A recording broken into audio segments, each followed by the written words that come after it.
yang bersangkutan menyampaikan pribadi, makanya ada 850 juta jika kita lakukan penyitaan, Pak. Motif penembakan relawan Prabowo Gibran di Kabupaten Sampang, Jawa Timur akhirnya terungkap. Penembakan itu bukan bermotif politik tapi dendam pribadi. Yang bersangkutan menyampaikan pribadi, makanya ada 850 juta jika kita lakukan penyitaan, Pak.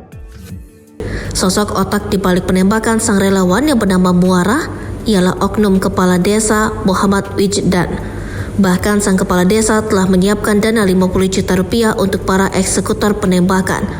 Dilansir Tribun Medan, korban merupakan tokoh masyarakat di Kabupaten Sampang, Jawa Timur.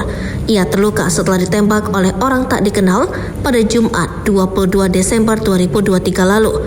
Dalam kasus ini, polisi telah menetapkan 5 orang tersangka, termasuk oknum kepala desa di Sampang berinisial MW yang menjadi otak penembakan.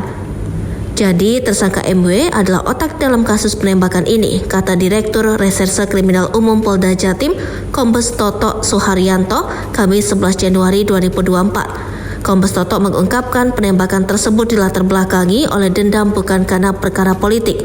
Menurut Toto, MW menyimpan dendam pada korban atas peristiwa yang terjadi sekitar 4 tahun lalu.